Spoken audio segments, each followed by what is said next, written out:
Pria itu pun mengatakan bahwa Gyun-woo telah pergi. Namun, pria itu juga mengatakan bahwa Gyun-woo telah memberikan saran tentang 10 aturan yang harus dipatuhi bila ingin mendapatkan hati gadis itu tanpa si gadis memintanya. Yaitu, oke, sebelum meneruskan video ini, silakan teman-teman subscribe terlebih dahulu channel ini biar channel Tunjuk Bintang bisa terus eksis kasih video yang terbaik buat teman-teman.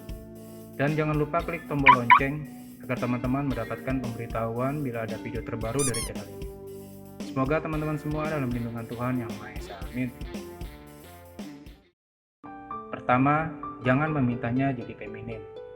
Kedua, jangan biarkan dia minum lebih dari 3 gelas. Dia pasti akan mengajar orang. Yang ketiga, saat di kafe, sebagai pengganti jus atau cola, pesanlah kopi. Yang keempat, jika dia memukulmu, pura-puralah kesakitan. Jika memang itu pukulan yang sakit, maka pura-puralah tidak sakit. 5. Saat hari jadi kalian yang ke-100, berilah mawar saat jam kuliahnya. 6. Jangan lupa belajar kendo dan squash. 7. Dan jangan lupa, bersiaplah masuk penjara suatu saat. 8. Jika dia bilang akan membunuhmu, jangan anggap serius. 9. Jika kakinya sakit, tukar sepatumu dengan sepatumu. Dan yang terakhir, dia suka menulis. Berikan dia dukungan.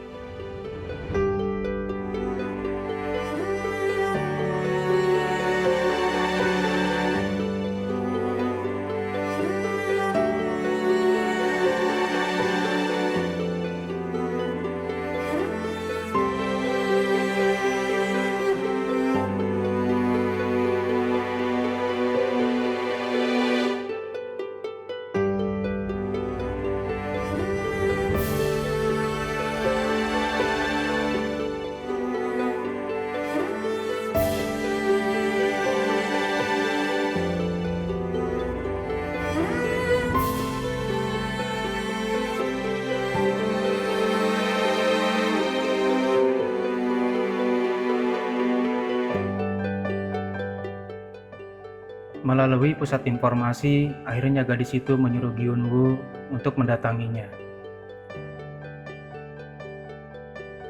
Dan akhirnya mereka berpelukan.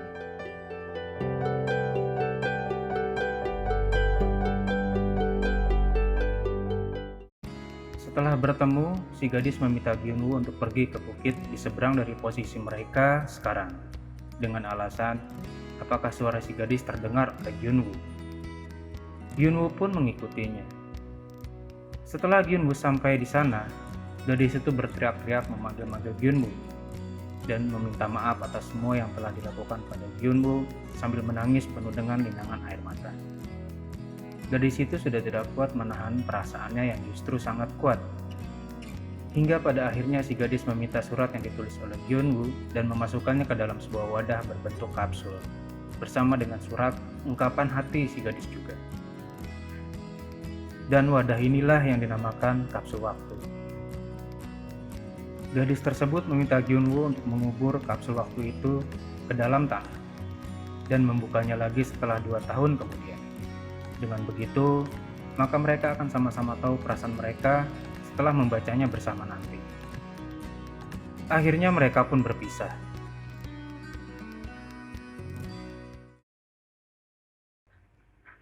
Gyun-woo tidak sanggup menahan rasa kesepiannya setelah berpisah dengan gadis itu. Gyun-woo mulai menulis kisahnya di internet. Akhirnya seorang penerbit tertarik dengan tulisan Gyun-woo di internet dan menawarkan kisahnya diangkat ke layar lebar. Dan Gyun-woo telah menjadi berbeda saat ini. Gyun-woo telah mewujudkan satu impian gadis itu menjadi seorang penulis terkenal.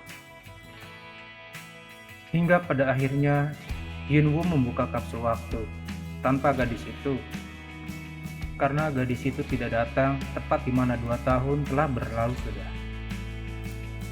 Di dalam kapsul waktu, Gyun-woo membaca surat yang dituliskan oleh gadis itu. Gadis itu menceritakan bahwa saat bertemu dengan Gyun-woo adalah hari di mana 1 tahun dia kehilangan orang yang sangat dicintainya. Semua kejadian dengan Gyun-woo adalah kejadian yang sama yang dialaminya bersama orang itu. Mulai dari mereka bertemu di kereta, memaksa orang itu melakukan segala kemauannya, sampai menanam kapsul waktu untuk merencanakan masa depan. Namun orang itu meninggal sebelum mereka sempat membuka kapsul waktu itu pada waktunya.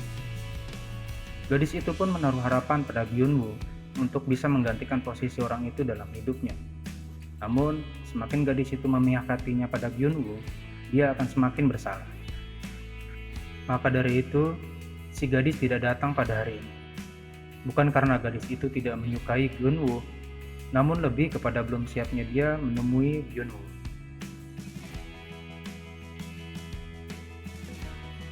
Satu tahun kemudian, setelah Byun-woo membuka kapsul waktu itu, gadis itu datang ke tempat itu. Dia mendapatkan cerita dari seorang tua yang menjaga area itu, bahwa 1 tahun lalu, pohon yang memayungi kapsul itu tumbang tersambar petir. Namun ada seorang pemuda yang sebelumnya kerap datang ke situ, mengetahui kejadian pohon itu tumbang.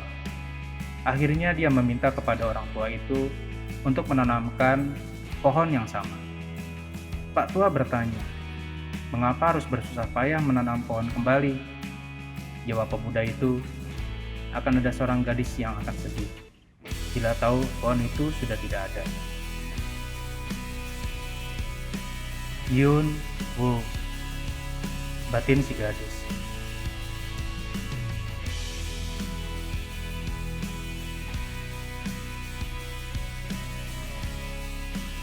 Setelah 1,5 tahun, gadis itu memilih untuk tinggal di Inggris untuk menenangkan pikirannya.